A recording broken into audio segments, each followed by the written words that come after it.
Hello बच्चों, कैसे आप सभी? बढ़िया। ओके, तो बच्चों हम लोग पढ़ रहे थे कक्षा 9 विज्ञान अध्याय 4। बच्चों इस अध्याय का नाम है परमाणु की संरचना, स्ट्रक्चर ऑफ द एटम। तो इस अध्याय में हम लोगों ने 2 पार्ट कंप्लीट कर लिया है। ये इस अध्याय का तीसरा पार्ट है और आई होप कि ये इस अध्याय का लास्ट पार्ट होगा। फिर इसके बाद हम लोग क्वेश्चन आंसर करेंगे, ठीक है? तो चलिए जल्दी से कॉपी पे लेकर तैयार हो जाइए और वीडियो को स्टार्ट कीजिए। तो देखिए आज आपका पहला टॉपिक क्या है। आज हम लोग पहले टॉपिक में पढ़ने वाले हैं परमाणु संख्या, एटॉमिक नंबर। डालिए हेडिंग परमाणु संख्या, इंग्लिश में एटॉमिक नंबर। बच्चों इसको जेड से दिखाते हैं, किससे? जेड से, ठीक है? ऐसा आप लिख लीजिएगा ब्रैकेट में जेड। डालिए हेडिंग। अब इसमें लिखिए किसी भी परमाणु में प्रोटॉन की कुल संख्या का मान परमाणु संख्या कहलाती है। लिख लिया बच्चों, क्या लिखें? कि किसी भी परमाणु में प्रोटॉन की कुल संख्या का मान उसकी परमाणु संख्या कहलाती है। तो बच्चों बस सिंपल सा है कि किसी भी तत्व की बात करते हैं, ठीक है, उसमें उपस्थित प्रोटॉनों की संख्या क्या कहलाएगी? उसका परमाणु क्रमांक। यानी कि किसी भी तत्व में जितने प्रोटॉन होंगे वह उसका क्या कहलाएगा?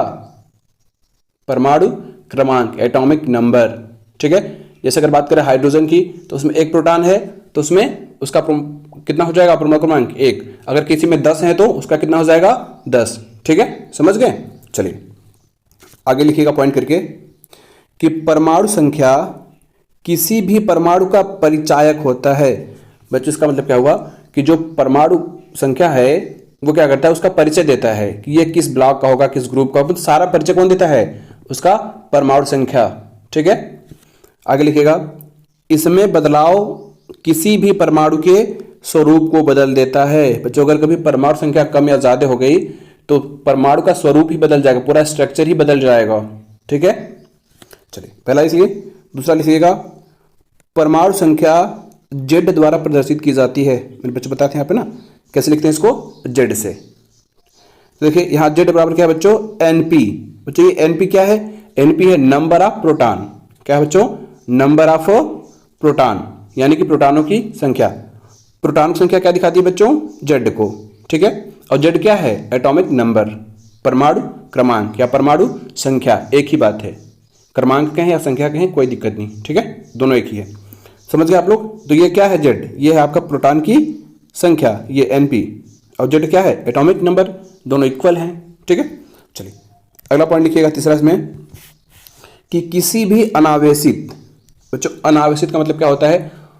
जिस पे आवेश न हो, जो उदासीन हो। कैसा परमाणु हो? उदासीन, ठीक है? तो किसी भी अनावेशित परमाणु में प्रोटॉन तथा इलेक्ट्रॉन की संख्या बराबर होती है। बच्चों अगर इलेक्ट्रॉन और प्रोटॉन आपस में बराबर हैं तो आप क्या समझेंगे कि जो परमाणु है वो कैसा है? वो उदासीन है। कैसा है? उदासीन है, ठीक है? क्योंकि इलेक्ट्रॉन और प्रोटॉन का चार्ज सेम होता है, और जब दोनों का चार्ज सेम होगा, संख्या भी सेम होगा, तो क्या हो जाएगा? वो 0 हो जाएगा ना। एग्जाम्पल समझिए, जैसे ये 2 माइनस माइनस हैं, ठीक है, और ये 2 प्लस प्लस हैं। तो जब आप इनको ऐड करेंगे दोनों को तो क्या होगा? इन दोनों को आप जोड़ेंगे तो क्या हो जाएगा? 0 हो जाएगा ना। जैसे अब -1, ठीक है, प्लस फिर -1 तो कितना हो जाएगा? और फिर यहाँ +1 है, फिर +1, इस तरीके से। तो कुल मिला के क्या हो जाएगा? अगर उतना ही माइनस वाला है उतना ही प्लस वाला, तो क्या हो जाएगा? वो हो जाएगा 0, और 0 मतलब उदासीन, ठीक है? इंग्लिश में न्यूट्रल बोलते हैं। चलिए समझ गए? तो बच्चों यही था आपका परमाणु संख्या। अब हम लोग पढ़ेंगे अगली हेडिंग। डालिए द्रव्यमान संख्या। क्या डालेंगे? द्रव्यमान संख्या। चलिए डालिए हेडिंग, क्या डालेंगे? द्रव्यमान संख्या। तो देखिए इसमें एक सेकेंड ना, बस, ठीक है? चलिए अब जो अगर इंग्लिश में आप लिख रहे हो तो लिख लीजिएगा एटॉमिक मास। Atomic mass. तो देखिए डालिए संख्या, द्रव्यमान संख्या। इसमें लिखिए बच्चों, एक सेकेंड ना, पेन ले लूँ बस। लिखिए कि द्रव्यमान संख्या किसी भी परमाणु के नाभिक में मौजूद प्रोटॉन तथा न्यूट्रॉन की संख्या का जोड़ होती है या जोड़ होता है। अब बच्चों हम इसको कैसे देखेंगे कि जितने प्रोटॉन थे वो क्या हो गए? उसके एटॉमिक नंबर हो गए। अब जितने प्रोटॉन और न्यूट्रॉन हैं दोनों को आप ऐड कर दीजिए, जोड़ दीजिए, वो क्या हो जाएगा, एटॉमिक मास हो जाएगा। परिभाषा फिर देख लीजिए कि द्रव्यमान संख्या किसी परमाणु के नाभिक में मौजूद प्रोटॉन तथा न्यूट्रॉन। बच्चों आपको पता है कि जो नाभिक होता है, न्यूक्लियर होता है, उसमें क्या होता है, प्रोटॉन और न्यूट्रॉन। इलेक्ट्रॉन क्या होते हैं, वो बाहरी कक्षाओं में चक्कर लगाते रहते हैं। नाभिक में कौन होता है, इलेक्ट्रॉन और प्रोटॉन, प्रोटॉन और न्यूट्रॉन।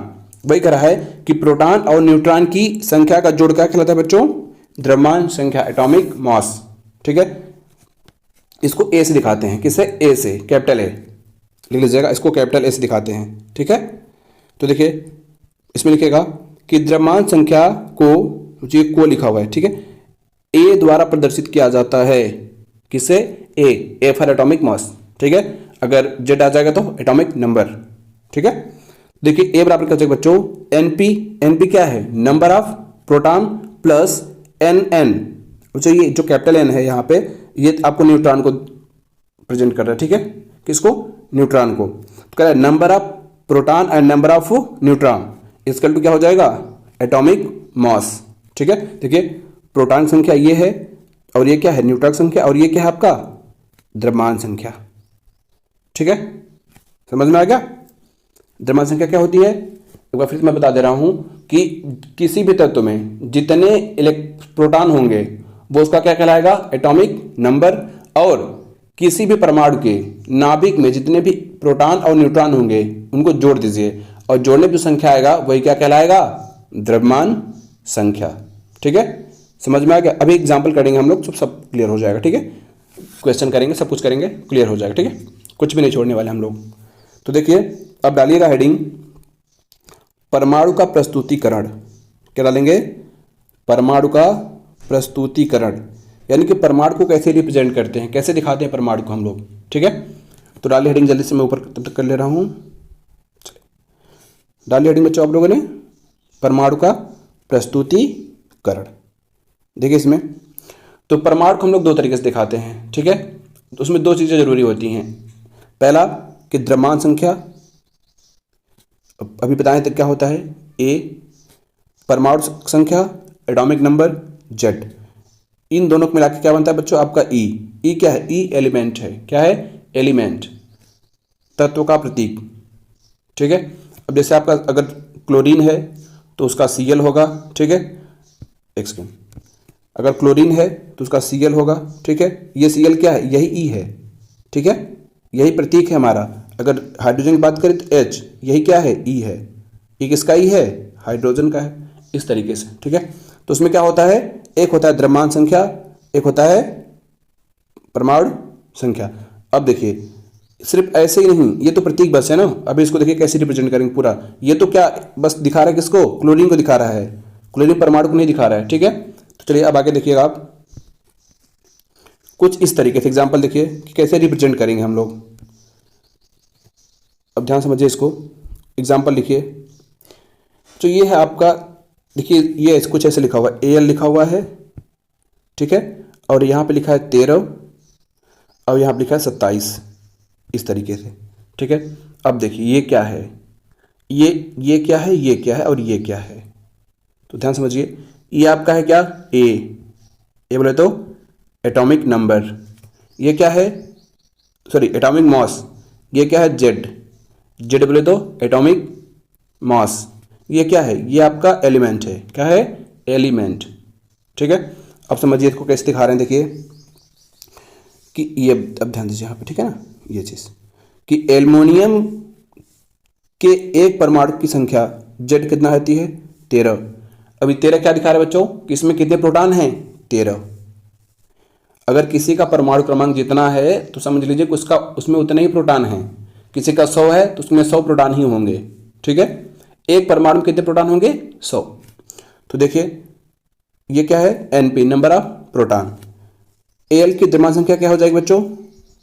अब इसको जोड़ेंगे कैसे, तो ध्यान दीजिए, जोड़ने के लिए ये क्या है, नंबर ऑफ प्रोटॉन और नंबर ऑफ न्यूट्रॉन। तो बच्चों आपको पता होगा कि सामान्य अवस्था में, उदासीन अवस्था में, ठीक है, इलेक्ट्रॉन, प्रोटॉन और न्यूट्रॉन समान होते हैं।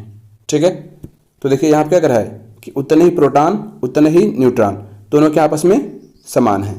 तो कितना 13 दूना 26।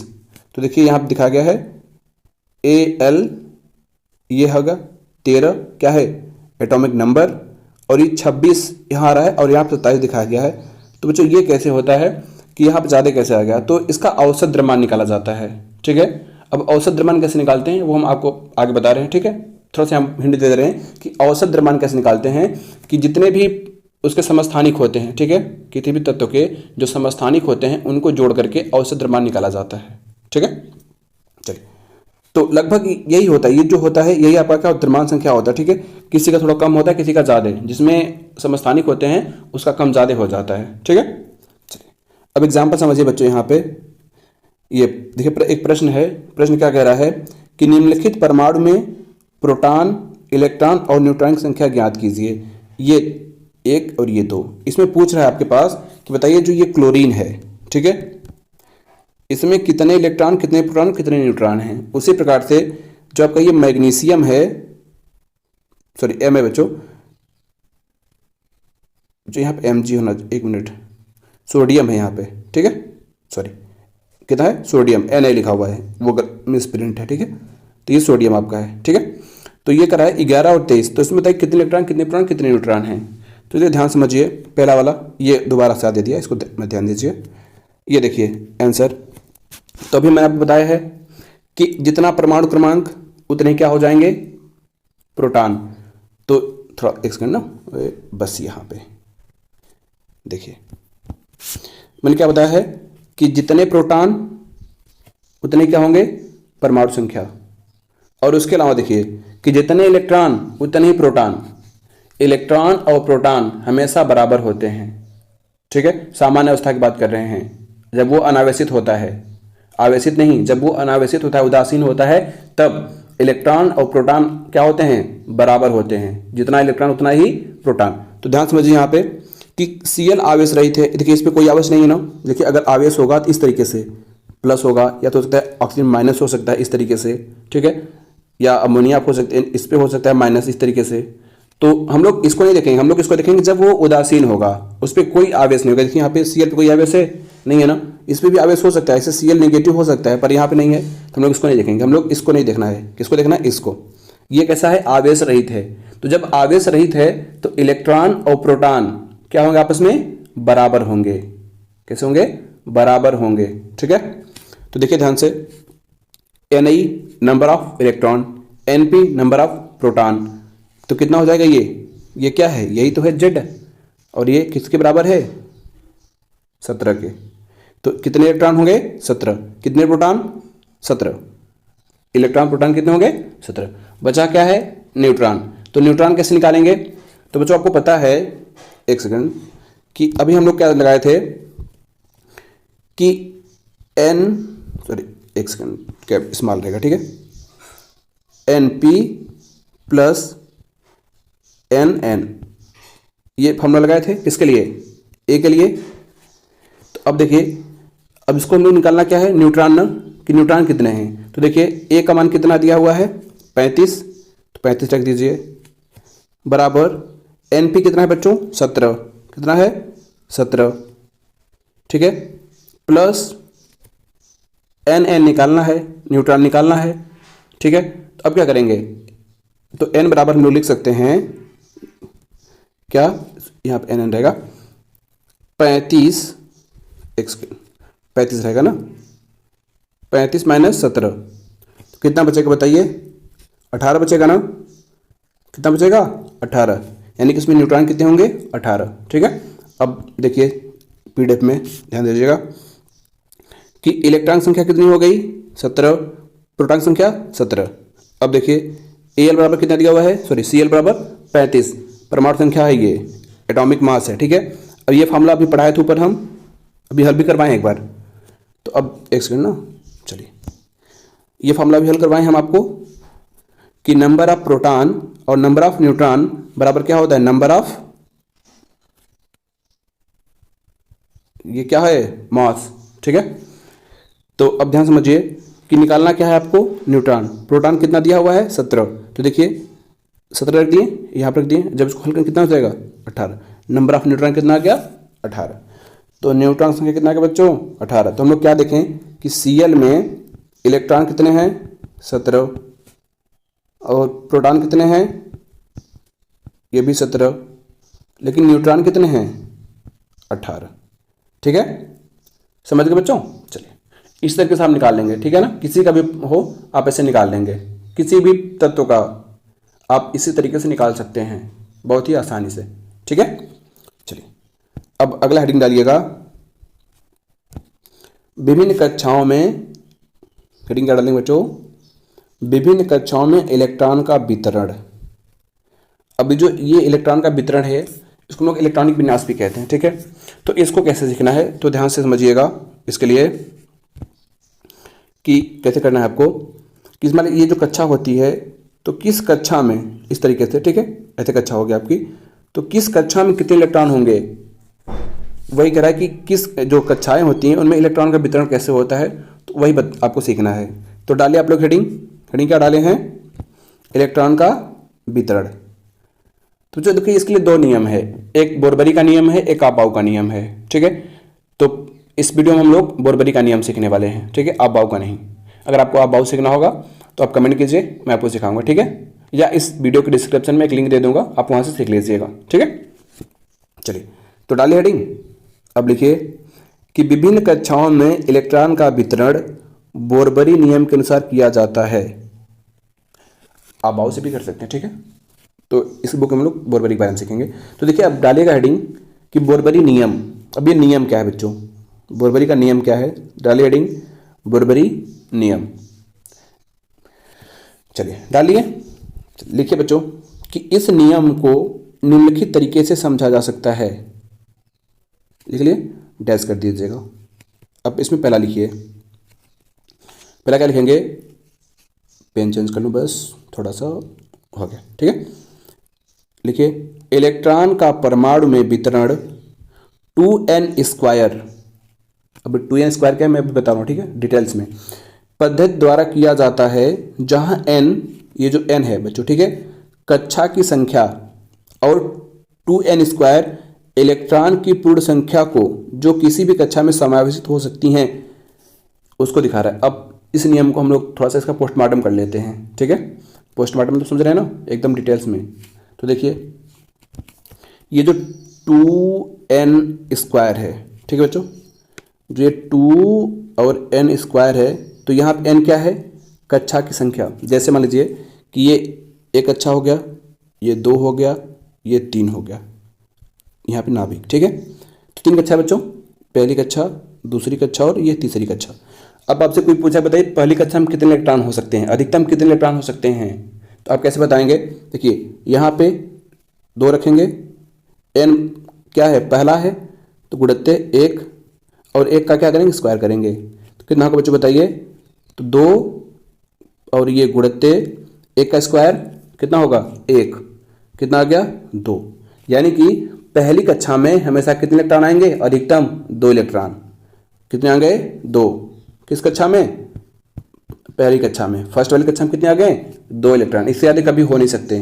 ठीक है, चलिए अगर दूसरी कक्षा की बात करेंगे तब देखिए, तब कैसे करेंगे, तो देखिए अब n बराबर कितना दे दिया 2। अब से पूछा कि दूसरी कक्षा में कितने हैं, ठीक है, ये दूसरी कक्षा, तो आप कैसे निकालेंगे, 2n बराबर कितना है 2, 2 का स्क्वायर, यहाँ पे देखिए 2n² कितना होगा बताइए, 2 गुणित्ते 2 दूना 4 बराबर कितना आ जाएगा 8। यानी कुछ आप क्या समझ गए कि दूसरी कक्षा में अधिकतम कितने इलेक्ट्रॉन होंगे 8, पहली में 2, दूसरी में 8, तो तीसरी में कितने होंगे बताइए 18, चौथे में 32, ऐसे बढ़ते जाएगा। ठीक है, तो आप कौन सा फॉर्मूला लगाएंगे 2n² वाला। इसी फॉर्मूले से आप बता सकते हैं कि किस कक्षा में कितने इलेक्ट्रॉन अधिकतम आ सकते हैं, मैक्सिमम इलेक्ट्रॉन कितने हो सकते हैं किसी भी कक्षा में। तो जो कक्षा होगी आप यहाँ पर रख दीजिएगा n की जगह। ठीक है, चलिए ये तो था पहला। अब दूसरा समझिए, देखिए यहाँ पे बता रहा, ठीक है, दूसरा से पहले थोड़ा सा ये आपको समझा दें कि अगर n बराबर 1 होगा बच्चों, देखिए ये जो होता है पहला, दूसरा, तीसरा, चौथा, इस तरीके से। तो जो पहली कक्षा होती है इसका नाम होता है के, पहले का नाम क्या होता है के, दूसरे का एल, तीसरे का एम, चौथे का एन, ऐसे जाता है। ठीक है, एकदम हो जाता है पूरा। पहली कक्षा का नाम क्या है के, दूसरी कक्षा का नाम एल, तीसरी का एम, चौथे का एन। देखिए एन बराबर 1 होगा तो उसको हम लोग क्या कहेंगे के का मतलब एक, पहली कक्षा। एन बराबर 2, जो मतलब दूसरी कक्षा एल। ठीक है, एन बराबर 3, तीसरी कक्षा एम, एन बराबर 4, चौथी कक्षा एन। देखिए पहला के एल एम एन, के एल एम एन, 4 कक्षा हो गया ना, इस तरीके से। अब देखिए तो 2n² फार्मूला लगाएंगे तो पहले मैं देखता हूँ कितने इलेक्ट्रॉन्स आएंगे, 2 इलेक्ट्रॉन्स। मैंने निकलवाया था ऊपर ना। उसी तरीके से अगर दूसरे के लिए निकालेंगे तो बच्चों ये 22 नहीं लिखा हुआ है, ये देखिए थोड़ा गलत है यहाँ पे। ये 2 जो है ये घात के रूप में सबके। ठीक है, 2 के घात में 2 है, 3 के हाथ में 2 है और 4 के भी हाथ में क्या है 2। ठीक है, पावर के रूप में है। तो दूसरे में 8, 18, 32 निकलवा था अभी ना। इस तरीके से आ सकते हैं। अधिकतम इतने, देखिए लिखा हुआ है यहाँ पे, इलेक्ट्रॉन की पूर्ण संख्या जो किसी भी एक कक्षा में समावेशित हो सकती है। ये आप समझ रहे हैं ना कि किस कक्षा में अधिकतम यानी कि पूर्ण रूप से समावेशित हो सकती है। पहली कक्षा में पूछे कितने समावेशित हो सकते हैं तो आप क्या बताएंगे 2, दूसरे में 8, तीसरे में 18, 32, इस तरीके से। ठीक है, समझ गए आप लोग। चलिए पहला हो गया, ये पहला नियम था कि किसी भी कक्षा में अधिकतम इलेक्ट्रॉन कितने हो सकते हैं। तो फॉर्मूला कौन सा लगाएंगे 2n²। ठीक है, चलिए दूसरा देखिए, एक सेकंड इरेज कर लूँ ना।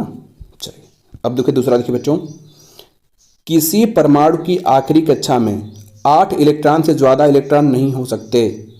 अब जो बाहरी कक्षा होगी बच्चों, अंतिम कक्षा होगी, ठीक है, आखिरी मतलब लास्ट वाली, एकदम आउटर मोस्ट ऑर्बिट जो होगी, एकदम लास्ट वाली। ठीक है, जबकि आखिरी से दूसरी कक्षा में 18 से ज़्यादा इलेक्ट्रॉन नहीं हो सकते हैं। अब जो लास्ट वाली होगी उससे पहले वाले में 18 से ज़्यादा नहीं हो सकते। अभी मैं समझा रहा हूँ आपको, ठीक है, कन्फ्यूजन नहीं होना।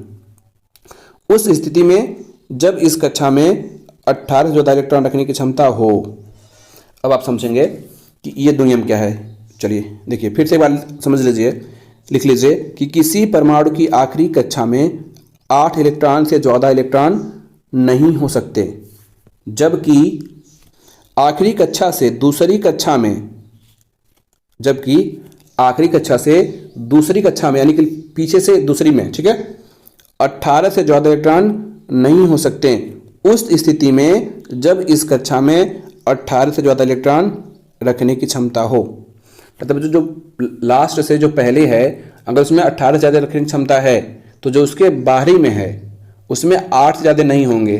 ठीक है ना। चलिए ऐसे नहीं समझ में आएगा, जब इसको प्रैक्टिकल करेंगे तब समझ में आएगा। ठीक है, चलिए ध्यान दीजिए एग्जाम्पल पर, देखिए यहाँ पे, ठीक है, समझिए ये KLMN, ठीक है। तो देखिए बच्चों यहाँ पे इसका है 20, कैल्शियम जो है एटॉमिक नंबर कितना होता है 20, ठीक है। तो इसमें कितनी कक्षाएं होंगी, देखिए पहली कक्षा, दूसरी कक्षा, एक तीसरी होगी, फिर चौथी होगी, इस तरीके से 4 कक्षाएं होंगी ना टोटल। तो देखिए 20 कैसे भरेंगे, इसमें 2 भरेंगे, इसमें 8, अब कहेंगे सर इसमें 18 भर दीजिए पूरा, ऐसे तो भर देंगे ना। तो क्या ये सही है, फिर समझिए आप लोग, अगर हम लोग भरना स्टार्ट करते हैं तो मान लीजिए ये पहली कक्षा है आपकी, तो इसमें कितने भरेंगे 2, दूसरी कक्षा है कितने भरेंगे 8, 10 हो गए।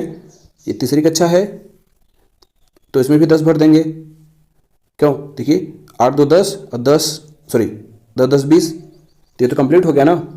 तो क्या ऐसे भरेंगे, ऐसे नहीं भरेंगे, ये गलत हो जाएगा। अभी जो नियम दूसरा पढ़े हैं उस नियम पे आप ध्यान दीजिए, गौर कीजिए। उस नियम पे क्या पढ़े हैं कि किसी भी परमाणु के बाहरी या आखिरी कक्षा में 8 से अधिक इलेक्ट्रॉन नहीं हो सकते। तो देखिए ये 2 हो गया, ये 8 हो गया, ये 10, ये तो गलत हो गया, आखिरी कक्षा में 8 से ज़्यादा इलेक्ट्रॉन हो गया। अब क्या करेंगे, तो अब देखिए क्या करेंगे, ये 8 से ज़्यादा हो गया ना, तब इसका दूसरा नियम, ये गलत है, ये बिल्कुल गलत 100%। अच्छा कभी मत कीजिएगा कि 2 8 10 कर दें, ये गलत हो जाएगा। तो देखिए अब इसको कैसे भरेंगे, जो नियम दूसरा पढ़े हैं हम लोग कि पहले में तो 2 इलेक्ट्रॉन भर देंगे, ठीक है, दूसरे में 8 भर देंगे, ये तो सही है। अगर तीसरे की बात आएगी तो इसमें तो भरना 18 है ना, लेकिन पहले आप 8 भरेंगे। कितना भरेंगे? 8, ठीक है। उसके बाद फिर चौथी कक्षा बनाएंगे और इसमें भी भरेंगे आप कितने बचे देखिए, 8 तो 10, 10 और 8 18, बचे कितने हैं? 2। अब इसमें 2 भर देंगे, ये सही है, ये तरीका भरने का सही है। अब इसमें 2 हो गए ना, अब फिर आप इसमें भर सकते हैं। कब तक? जब तक 18 नहीं हो जाएंगे। जब तक इसमें 18 नहीं होंगे आप इसको भरते रहेंगे, और जैसे ही 18 होंगे तो फिर किस में भरने लगेंगे? इसमें भरेंगे आप। समझ में आ गया ना बच्चों? कितना आसान था कि जब तक इसमें 2 नहीं भरेंगे तो इसमें 8 से ज़्यादा नहीं भर सकते आप, क्योंकि ये अभी नियम पढ़े ना कि बाहरी कक्षा में 8 से अधिक इलेक्ट्रॉन नहीं हो सकते हैं। तो इसमें तो 10 हो रहा था ना, तब ये नियम गलत हो जा रहा था। इसलिए क्या करेंगे? 2 अगली कक्षा में भेज देंगे। देखिए ये आपका K हो जाएगा, ये L हो जाएगा, ये M, और ये वाला क्या हो जाएगा? N, ठीक है। देखिए यहाँ पे ये तरीका, देखिए ये तरीका बिल्कुल सही है, ये तरीका क्या है? गलत है, ठीक है। देखिए यहाँ बुक में भी आपको दिखा रहा है कि ये जो लिखा हुआ है ये में 18 इलेक्ट्रॉन लाए जा सकते हैं इसमें, तो इसलिए ये गलत तरीका है भरने का, ठीक है। ये तरीका सही है। चलिए समझ गए? 2 नियम हो गया। अब तीसरा नियम ध्यान दीजिए। तीसरा नियम क्या कह रहा है बच्चों? लिखिए, एक सेकंड पेन ले लूँ बस, हो गया, ठीक है। कि आखिरी कोष में 2 इलेक्ट्रॉन, आखिरी कोष में 2 इलेक्ट्रॉन से ज़्यादा तब तक नहीं आ पाएंगे जब आखिरी से दूसरी में 18 इलेक्ट्रॉन भरे ना जा चुके हों। अब बच्चों हम लोग देखे हैं इस बारे में, देखिए कि बाहरी कक्षा में 2 इलेक्ट्रॉन भर दिए। अब क्या इसमें अगर मान लीजिए कि 21 आ गया, 21 का करना हुआ है हमें, तो क्या करेंगे? यहाँ पे 3 कर देंगे, जहाँ 2 है 3 कर देंगे, ये गलत हो जाएगा।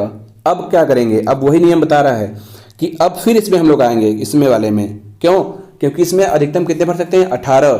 तो अब जब तक ये 18 नहीं होगा तब तक आप इसको 2 को नहीं छूना है, ठीक है।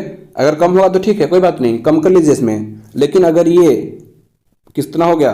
21, 22, 23, 24 हो गया, तो आप इसमें नहीं बढ़ाएंगे। किसमें बढ़ाएंगे? इसमें बढ़ाएंगे। कब तक? जब तक ये 18 ना हो जाए। जब ये 18 हो जाएगा तब जब एक्स्ट्रा होगा तब आप इसमें 2 के साथ ऐड करेंगे, ठीक है। समझ में आ गया? चलिए, तो ये कह रहा है कि आप जब आखिरी से दूसरी कक्षा में 18 इलेक्ट्रॉन भरे ना जा चुके हो, जब तक ये 18 नहीं होगा तब तक ये 2 से 3 नहीं होगा, ठीक है। अब लिखिए, और आखिरी में तीसरी कक्षा में 2n² नियमानुसार पूर्ण रूप में भरी जा चुकी हो। अब ये 2n² का नियम काम करेगा, ठीक है। जब ये 2n² कंप्लीट हो जाएगा ये वाला, तब क्या करेंगे? अगला हम जाएंगे इस वाले में, ठीक है। चलिए एग्जाम्पल देखिए। अब चलिए बच्चों ध्यान दीजिए उदाहरण पे। अब उसी एग्जाम्पल हम लोग फिर से लेकर समझते हैं, ठीक है। कैल्शियम वाले को, तो कैल्शियम का परमाणु क्रमांक कितना होता है? 20। तो देखिए इलेक्ट्रॉन कैसे भरेंगे? पहली कक्षा में 2, 8, 8, 2, ठीक है। तो देखिए ये आपकी पहली कक्षा हो जाएगी, ठीक है। अगर आखिरी से तीसरी कक्षा, देखिए यहाँ से गिनिए, ये आखिरी कक्षा है ना, सबसे बारीक कक्षा है, लास्ट वाला आउटर मोस्ट ऑर्बिट। तो सबसे बारीक कोष ये है आपकी, ये क्या है? आखिरी से दूसरी कक्षा। ये क्या है? आखिरी से तीसरी कक्षा, ठीक है। और ये क्या है? सबसे पहली कक्षा है ये, क्योंकि यहीं से शुरुआत हुआ है, ठीक है। देखिए क्या कर रहा है कि 2 गुणित 2 के पावर 2 बराबर 8, 2n² नियम पूर्ण रूप से भरी जा चुकी है। अब ध्यान समझिए, ये 2n² से भरा जा चुका है, ये भी 2n² से भरा जा चुका है, ये भी 2n² से भरा जा चुका है कि नहीं, पता करिए। तीसरी कक्षा है, देखिए कक्षा नंबर 3 है ना, तो इसके लिए क्या करेंगे? 2n², देखिए 2n² कितना हो जाएगा? ये 18 होगा ना। तो इसमें भी 10 इलेक्ट्रॉन और आ सकते हैं, ठीक है। कब? जब इसमें 2 भर लेंगे तब, नहीं तो नहीं, ठीक है। अब देखिए 2n² का नियम लग गया है। अब फिर इसमें भर सकते हैं, कब तक? जब तक 18 न हो जाए, ठीक है। चलिए कुछ और एग्जाम्पल देख लेते हैं हम लोग इसके अलावा। देखिए यहाँ पे कि इसमें क्या है? ये बच्चों पोटेशियम है आपका, जिसका परमाणु क्रमांक होता है 19, ठीक है। तो देखिए 2, 8, 8, 1, इसको ऐसे भी तो कर सकते थे ना कि 2 कर दें, 8 कर दें, फिर 9 कर दें। क्यों? क्योंकि पहली कक्षा में 2 इलेक्ट्रॉन, दूसरे में 8, तीसरे में 18 और चौथे में 32। तो ऐसे भी तो कर सकते थे, पर नहीं, इसमें भी 2 इलेक्ट्रॉन डालने पड़ेंगे। ठीक है, ये नियम है। ठीक है, चलिए इसमें देखिए 13 है तो 2 8 3, इसमें तो कोई दिक्कत नहीं है क्योंकि कम है, 8 से कम है तो कोई दिक्कत नहीं है। फ्लोरीन 9 होता है तो 2 7, कोई दिक्कत नहीं है। अब कहेंगे सर इसमें 8 क्यों नहीं है? नहीं है तो नहीं है, इसके पास उतना ही है तो उतने में काम चलाएगा ये। ठीक है, इसमें देखिए नियान 10 है तो 10 के लिए 2 8, अगर 11 हो जाता तो तब एक ठो यहाँ पर आ जाता। देखिए आ गया यहाँ पे। ठीक है, तो 2 8 11, सॉरी 1, तो कितना हो जाएगा 8 2 10 और 1 11। तो बच्चों आपको समझ में आएगा बोरबरी का नियम। अब आप क्या करेंगे, 1 से लेकर के 30 तक, 1 से लेकर के यानी कि हाइड्रोजन से लेकर जिंक तक सभी तत्वों का, जितने भी 1 से 30 तक में आएंगे, 30 के 30, ठीक है, आप सबका क्या करेंगे, इलेक्ट्रॉनिक विन्यास करेंगे। किस कक्षा में कैसे, जैसे ये यहाँ किया गया है और जो मैंने आपको सिखाया है उस आधार पे आप 1 से लेकर 30 तक करेंगे। ठीक है, चलिए ये होमवर्क ग्रुप में आप नोट कर लीजिएगा, अभी कर लिए। चलिए अब अगला टॉपिक देखिए, अब आएगा आपका संयोजकता के बारे में। क्या गया, संयोजकता, यानी कि इंग्लिश बैलेंस ही बोलते हैं इसको। तो डालिए हेडिंग संयोजकता। बच्चों ये बहुत ज़रूरी है। ठीक है, इसको ध्यान समझना आप लोग कि संयोजकता क्या होती है। तो डालिए हेडिंग संयोजकता। चलिए इसमें देखिए पहला पॉइंट लिखिएगा। अब पॉइंट करके लिखिए, कैसे करके लिखिए, बस लिखिए, स्टार बना लीजिए, बुलेट बना लीजिए, कुछ बना लीजिए, बस बना लीजिए। देखिए बोरबरी नियम के अनुसार हमें ज्ञात है कि किसी भी परमाणु के अंतिम कोश में 8 इलेक्ट्रॉन भरे जा सकते हैं। आप जानते हैं, अभी पढ़े हैं कि किसी भी परमाणु के अंतिम कोश में, आउटर मोस्ट ऑर्बिट में मैक्सिमम 8 हो सकता है, इससे ज़्यादा इलेक्ट्रॉन नहीं हो सकता है। ठीक है, आगे देखिए, अगला लिखिएगा। हर तत्व अपनी बाहरी कोश में 8 इलेक्ट्रॉन भरने के लिए इलेक्ट्रॉन को अपने से मुक्त या अन्य तत्वों में इलेक्ट्रॉन को ग्रहण करते हैं। देखिए जो भी तत्व होते हैं, जो परमाणु होते हैं, वो क्या करते हैं कि अपने लास्ट वाले कक्षा में, आखिरी कक्षा में 8 इलेक्ट्रॉन करना चाहते हैं। कितना, 8 इलेक्ट्रॉन। बच्चों आप लोग आगे पढ़ेंगे अष्टक नियम के बारे में। ठीक है, तो हर परमाणु ये चाहता है कि उसके बाहरी कक्षा में कितने इलेक्ट्रॉन हो जाए, 8 हो जाए।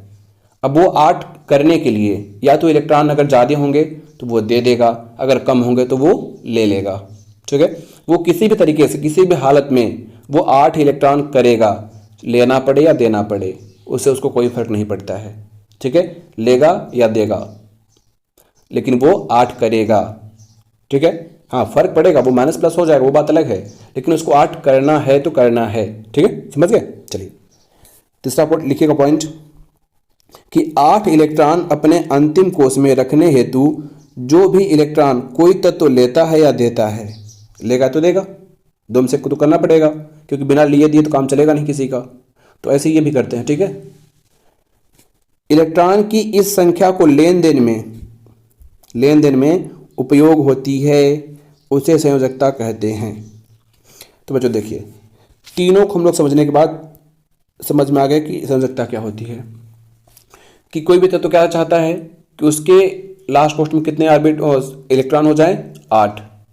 ठीक है, और हम ये भी जानते हैं कि किसी भी तत्व के, परमाणु के बाहरी कोश में 8 से ज़्यादा इलेक्ट्रॉन नहीं हो सकते हैं। ये भी आप लोग पढ़ चुके हैं बोरबरी के नियम में। ठीक है, अब वो तो या तो लेंगे या तो देंगे, तो जितना इलेक्ट्रॉन लेंगे या देंगे 8 पूरा करने के लिए, अष्टक पूरा करने के लिए जितना इलेक्ट्रॉन लेंगे या देंगे, वो लेन देन वाले इलेक्ट्रॉन जो होते हैं, लेने देने वाले, वही कहलाए जाते हैं संयोजकता इलेक्ट्रॉन। संयोजकता वही कहलाती है, संयोजी इलेक्ट्रॉन उसको कहते हैं। जो इलेक्ट्रॉन लेन देन में काम आते हैं वो उसको कहते हैं संयोजी इलेक्ट्रॉन, और वही संयोजी इलेक्ट्रॉन क्या कहलाती है, उसकी संयोजकता। अगर वो दो दे रहा है तो उसकी संयोजकता 2 है, अगर वो 2 ले रहा है फिर भी उसकी संयोजकता 2 ही है, अगर कोई 1 दे रहा है तो संयोजकता 1 है, अगर 1 ले रहा है तो तब भी संयोजकता 1 है। चाहे ले या दे, संयोजकता बराबर होगी। ठीक है, जितना लेगा या जितना देगा। समझ गए। चलिए अब यहाँ पर ध्यान दीजिए, एग्जाम्पल समझ लीजिए आप लोग। चलिए बच्चों ध्यान दीजिए, इसमें पहला क्या है आपका, कार्बन। कार्बन का परमाणु क्रमांक कितना होता है, 6। तो इलेक्ट्रॉनिक विन्यास करेंगे इसका, पहली कक्षा में 2, दूसरी कक्षा में 4। तो बच्चों ये जो दूसरी कक्षा है, बाहरी कक्षा यही है आपकी लास्ट वाली, तो लास्ट में 8 करना है, तो 4 है, कितने की ज़रूरत है, 4 की, कितने की, 4 की, ठीक है। तो 4 4 कितना हो जाएगा 8, अष्टक पूरा हो गया, ठीक है। तो ये 4 लेगा या देगा, यहाँ तो 4 दिखा रहा है कि ले रहा है, तभी तो अष्टक पूरा हो रहा है ना। लेकिन बच्चों मैं आपको बता दूँ कि जो कार्बन है ये 4 नहीं लेता है और ना ही 4 देता है, ठीक है। न तो 4 लेगा इलेक्ट्रॉन और ना ही 4 इलेक्ट्रॉन देगा, तो फिर करेगा क्या बच्चों। तो इसको समझने के लिए आप जब कक्षा 10 में जाएंगे तो आपको पढ़ाया जाएगा अध्याय नंबर 4। उस अध्याय का नाम है कार्बन एवं इसके यौगिक। तो वहाँ पर आपको डिटेल में समझ में आ जाएगा कि क्या करता है, ठीक है। चलिए, तो ये 4 न लेगा ना 4 देगा, ठीक है। बस अष्टक पूरा करने कितना चाहिए इसको 4, संयोजकता कितनी हो गई 4। इसमें देखिए नाइट्रोजन 2 और 5, बारीक कक्षा में कितने इलेक्ट्रॉन है 5, कितनी कमी हो रही है 3। तो ये 3 क्या करेगा, लेगा या देगा, ये ले लेगा। बच्चों क्यों ले रहा है, दे क्यों नहीं रहा है, तो देखिए ये 5 देना इसके लिए कठिन है और 3 लेना आसान है। 5 ज़्यादा है ना, तो ज़्यादा देगा या कम ले लेगा। तो जिसके पास ज़्यादा है वो क्या करेगा, वो थोड़ा सा कम चाहिए तो उसको लेकर पूरा कर लेगा, ठीक है। ये 6 है तो क्या करेगा, 2 लेगा कि 6 देगा, बताइए। किसी को 6 रुपये देना आसान है कि 2 रुपये लेना, वो 2 रुपये ले लेगा किसी से, ठीक है। चलिए, तो इसका कितना हो जाएगा 2, क्योंकि 6 2 8, ये 7 है बच्चों ना। और ये तो ये क्या करेगा, अपना अष्टक पूरा कैसे करेगा, या तो 7 दे दे किसी को या तो 1 ले ले किसी से। तो इसके लिए 7 देना कठिन है लेकिन 1 लेना आसान है, तो ये क्या करे 1 ले लेगा, ठीक है।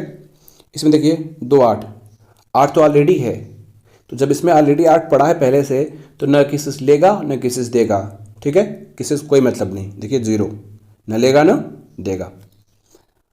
इसको क्या कहेंगे, अब ये क्या 2 8 1, अब ये लेने, अब ये बारीक अच्छा है, देखिए ये वाली बारीक अच्छा है, ठीक है, इसमें 1 है। तो अब ये क्या कर सकता है, या तो 7 ले ले किसी से या तो 1 दे दे किसी को। तो बताइए 1 देना आसान है कि 7 लेना आसान है, 1 देना आसान होगा ना, तो ये 1 दे देगा किसी को, ठीक है। तो इसके भी कितनी हो जाएगी 1 हो जाएगी। अगर 1 लेता तब भी 1 होगा, अगर 1 देगा तब भी 1 ही होगा, ठीक है। जैसे यहाँ देखिए 1 ले रहा था तो संयोजकता कितनी थी 1 थी, ये 1 दे रहा है तो संयोजकता कितनी है तब भी 1 ही है, ठीक है। चलिए देखिए मैग्नीशियम 2 8 2 2 8 2। अब बताइए ये 6 ले सकता है या 2 दे सकता है, आसान क्या होगा इसके लिए 2 देना आसान होगा ना, तो 2 दे देगा, तो कितना हो जाएगा 2। देखिए ये 2 लिया था और ये 2 दिया है यहाँ पे, देखिए ये भी है 2 8 8 2। अब ये क्या कर सकता है, ये 2 दे सकता है या तो क्या कर 8 ले ले, सॉरी 6 ले ले किसी से। तो क्या आसान क्या होगा 6 लेना या 2 देना, 2 देना, तो यहाँ पे हो जाएगा 2, ठीक है। क्यों, क्योंकि ये 2 क्या कर रहा है दे रहा है। तो समझ गए आप लोग संयोजकता क्या होती है, ठीक है।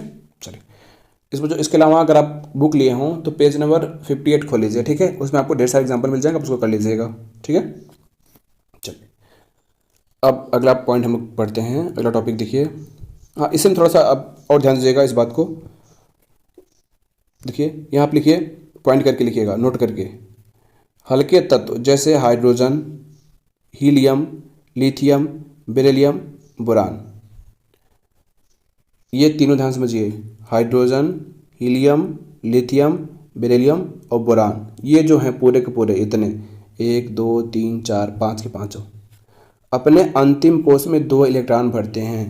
इनके बाहरी कक्षा में 8 इलेक्ट्रॉन नहीं भरेंगे कभी भी, कितने रहेंगे 2 ही रहेंगे, 8 नहीं हो सकते कभी भी, इस बात को आप याद रखिएगा, ठीक है। आगे देखिए, अपने अंतिम कोश में 2 इलेक्ट्रॉन भरने हेतु जितने भी इलेक्ट्रॉन मुक्त या ग्रहण करें वह उनकी क्या कहलाएगी, संयोजकता कहलाएगी। अभी उन जो ऊपर पड़े थे उसका जस्ट वैसे ही है, ठीक है। उसमें वो लोग 8 कर रहे थे लेकिन ये लोग कितना करेंगे 2 करेंगे, समझिए यहाँ पे ध्यान समझिए, क्योंकि बच्चों इसमें उतने इलेक्ट्रॉन है ही नहीं कि 8 कर पाएँ, उसमें उतने पर्याप्त इलेक्ट्रॉन है ही नहीं कि वो 8 कर पाएँ। 8 करने के लिए बहुत ज़्यादा लेना पड़ जाएगा, ठीक है, जो इनके लिए पॉसिबल है नहीं। तो देखिए समझिए इसको, ये जो हाइड्रोजन है तो जब इसके बाहरी कक्षा में 1 इलेक्ट्रॉन है तो ये 8 कहाँ से लेगा, 7 किसी ले सकता है, नहीं ले सकता है, तो इसमें 8 कभी होगा ही नहीं।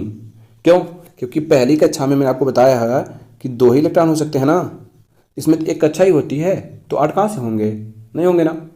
तो देखिए ये कितना हो जाएगा, 1 हो जाएगा।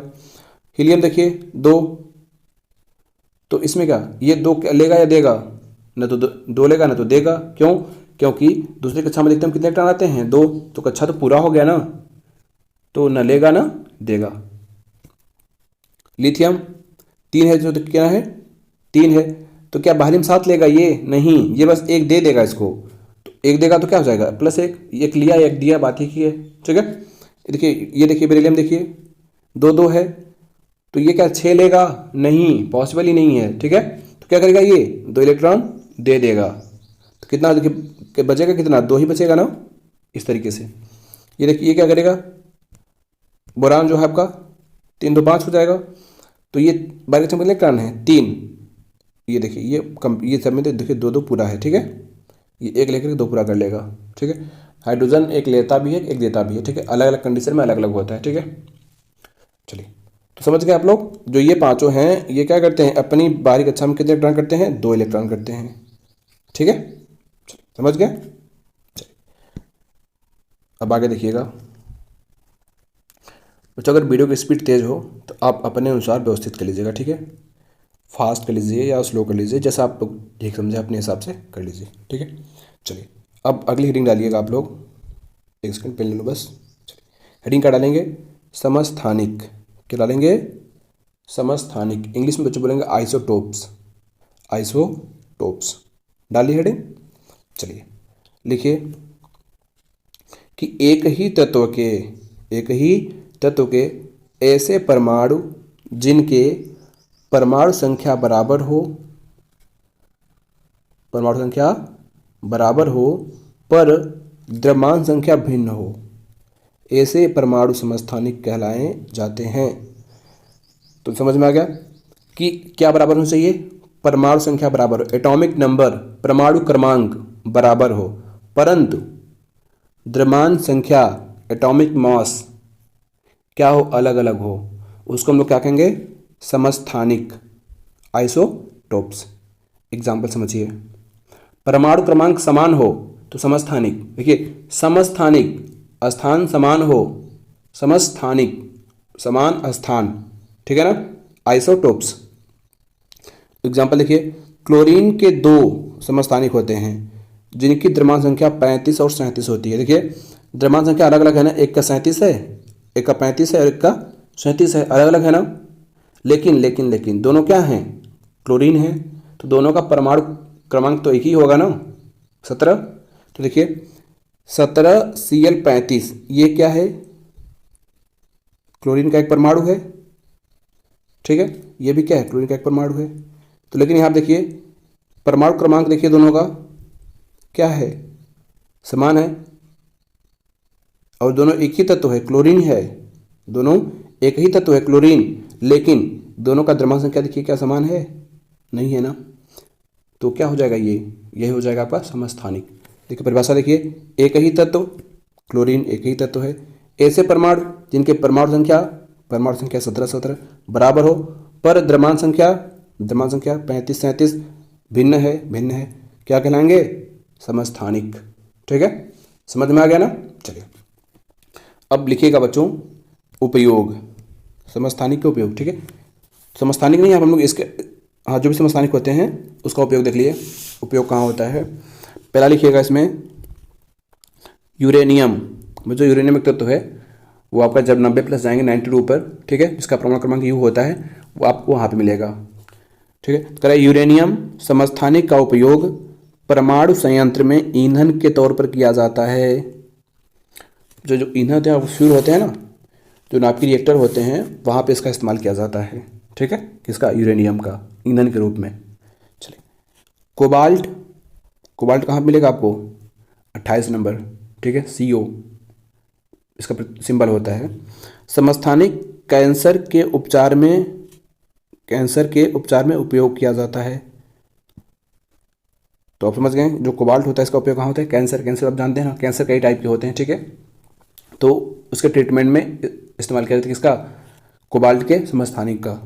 तीसरा देखिए, आयोडीन के समस्थानिक का उपयोग घेंघा के उपचार में किया जाता है। बच्चों घेंघा रोग होता है, ठीक है, जो गले में होता है। ठीक है, कभी आप देखे होंगे किसी का, या इंटरनेट वगैरह पे, तो जो गला होता है वो सूज जाता है, ठीक है, उसको घेंघा रोग कहते हैं, जो आयोडीन की कमी से होता है। तो उसी का ट्रीटमेंट किया जाए किससे? आयोडीन के समस्थानिक से, ठीक है। चलिए आगे देखिएगा, अगला पॉइंट टॉपिक है आपका, डाली हेडिंग आपेक्षित द्रव्यमान संख्या। आपेक्षित द्रव्यमान संख्या बच्चों ये आ गया वो जो मैंने आपको बताया था ना कि कम या ज़्यादा कैसे होता है। एल्युमिनियम का मैंने बताया था ना कि परमाणु क्रमांक होता है 13, जबकि परमाणु संख्या क्या होती है, तो द्रव्यमान संख्या 27 होती है ना। तो वो ज़्यादा कहाँ से आया था, वही हम लोग देखने वाले हैं यहाँ पर, ठीक है। चलिए, जैसे आपका जो क्लोरीन होता है बच्चों, क्लोरीन हम लोग बात करते हैं, तो इसका अगर एक्चुअल हम लोग बात करें 17 होता है यहाँ पे, तो 35.5 होता है, 35.5। लेकिन हम सुविधा के लिए, आसानी के लिए हम लोग सिर्फ 35 ही लिखते हैं, ठीक है। गलत नहीं है, ये भी सही है, लेकिन जो एक्चुअल होता है वो इतना होता है, हम लोग सुविधा के लिए इतना लिख लेते हैं, ठीक है। तो समझिए इसको, आपेक्षिक द्रव्यमान संख्या क्या होता है, कैसे निकालते हैं। अगर आपसे पूछ लिया तो कैसे निकालेंगे आप, कैसे करेंगे कि तत्वों के समस्थानिकों का औसत द्रव्यमान निकालना होगा आपको। क्लोरीन में 75% Cl35, 25% Cl37। क्लोरीन के दो समस्थानिक पढ़ा है वो ऊपर ना, समस्थानिक आइसोटोप्स वही उपस्थित होता है। अब देखिए ये भी उपस्थित है और ये भी उपस्थित है, तो इसका 35 है, इसका 37 है, तो दोनों का इक्वल कैसे होगा, कैसे हम लोग एक साथ कैसे बता सकते हैं कि क्लोरीन का कितना होगा। ये तो समस्थानिक है क्लोरीन के, कोई क्लोरीन का पूछ लिया तब कैसे बताएंगे, तब दिक्कत होती है। तब हम लोग क्या करते हैं, आपेक्षिक द्रव्यमान संख्या बताते हैं वहाँ पे, ठीक है। अब देखिए क्या करेंगे कि आपेक्षिक द्रव्यमान संख्या निकालेंगे कैसे, 75% ऑफ Cl35 इसको ले लेंगे, प्लस 25% Cl37 ले लेंगे, दोनों क्या करेंगे, जोड़ेंगे। तो देखिए कैसे करेंगे, ये 75 है, प्रतिशत हटाने के लिए क्या करेंगे, 100 का भाग करेंगे, ऑफ मतलब गुणा मल्टीप्लाई, ये हो गया प्लस इतना, ठीक है। तो अब ये तो सिंप्लीफिकेशन आपको आता होगा ना बच्चों, नहीं आता तो कोई बात नहीं, देख लीजिए। अब जैसे इसका कि समस्या से इसका कर देंगे, अब इसको आप काट लीजिए, ठीक है, क्या कर लीजिए, अब किसी भी तरीके से आप कैसे भी करके काट लीजिए, कोई दिक्कत नहीं है, ठीक है। अब प्लस आप इसको भी ऐसे कर लीजिए। तो अब जब इसको हल करेंगे तो आपका ये हल करने पर कितना आ जाएगा, देखिए ये आ गया इतना 35.5 यू क्या है, यूनिट है इसकी, ठीक है, यूनिफाइड मास, समझ में आ गया। चलिए तो कितना आ गया 35.5। औसत निकालनी किसका, Cl35 का और Cl37 का, दोनों समस्थानिक का औसत निकाले हैं यहाँ पे, ठीक है। चलिए अब अगली हेडिंग हम लोग लिखेंगे, हेडिंग डालिए समभारिक। समभारिक डालिए, क्या डालेंगे, समभारिक। इंग्लिश में क्या लिखेंगे, आइसोबार। आइसोबार ISOBARS लिख लीजिए, आइसोबार, ठीक है। चलिए लिखिए इसमें, अलग अलग तत्वों के ऐसे परमाणु जिनकी द्रव्यमान संख्या समान यानी कि एक जैसी हो, परंतु परमाणु संख्या भिन्न भिन्न हो, समभारिक कहलाते हैं या कहलाए जाते हैं। Same same same same same समस्थानिक का उल्टा, एकदम जस्ट उल्टा, सेम टू सेम उल्टा, ठीक है। उसमें क्या था कि परमाणु क्रमांक समान परंतु द्रव्यमान संख्या भिन्न भिन्न हो, लेकिन इसमें क्या है कि द्रव्यमान संख्या समान परंतु परमाणु क्रमांक क्या हो, भिन्न भिन्न हो, ठीक है। उसको हम लोग क्या कहेंगे, समभारिक। समभारिक समान भार, समभारिक समान भार, ठीक है। समस्थानिक सम स्थान, समान स्थान, ठीक है। तो देखिए यहाँ पे एग्जाम्पल देखिए इसका, ये आपका कैल्शियम है, क्या है, कैल्शियम, जिसका एटॉमिक नंबर है 20 और एटॉमिक मास है 40। उसी तरीके से ये आर्गन है, क्या है, आर्गन, जिसका एटॉमिक नंबर कितना है 18, लेकिन एटॉमिक मास कितना है 40। तो देखिए यहाँ पे क्लोरीन जो है इसका कितना है एटॉमिक मास 40, आर्गन इसका भी कितना है 40। तो देखिए ये समान है ना, ये जो इसका एटॉमिक मास है ये क्या है, समान है, परमाणु संख्या भिन्न भिन्न है, इसका 20 है, इसका 18 है, इसका 20 है, इसका 18, लेकिन द्रव्यमान संख्या देखिए दोनों का 40। तो इसको हम लोग क्या कहेंगे, समभारिक। उसी तरीके से आप ये भी देख लीजिए सोडियम और मैग्नीशियम को, सोडियम और मैग्नीशियम को। तत्व अलग अलग हैं, देखिए अलग अलग तत्व, अलग अलग तत्व। द्रव्यमान संख्याएं समान समान, परंतु परमाणु संख्या भिन्न भिन्न, 11 12 20 18 भिन्न भिन्न है ना, इसको हम लोग क्या कहेंगे, समभारिक। क्या कहेंगे, समभारिक। समझ में आ गया ना, समान भार। चलिए लिख लिए, चलिए आगे देखिए, हो गया बच्चों, ठीक है, बस यही तक समभारिक था, ठीक है। और भी होते हैं, ठीक है, इसके अलावा भी समन्यूट्रॉनिक होते हैं, समिलेक्ट्रॉनिक होते हैं, समायनिक होते हैं, तो ये सब आपके सिलेबस में नहीं है, ठीक है, आपके सिलेबस में इतना ही था। तो बच्चों वीडियो कैसी लगी कमेंट करके ज़रूर बताएं, वीडियो को लाइक करें, शेयर करें। अगर आप चैनल पर नए हो तो चैनल को सब्सक्राइब करके बेल आइकन प्रेस कर लें। मिलते हैं नेक्स्ट वीडियो में। नेक्स्ट वीडियो में हम लोग क्वेश्चन आंसर लेके आएंगे, ठीक है। तब तक के लिए बाय बाय, टेक केयर।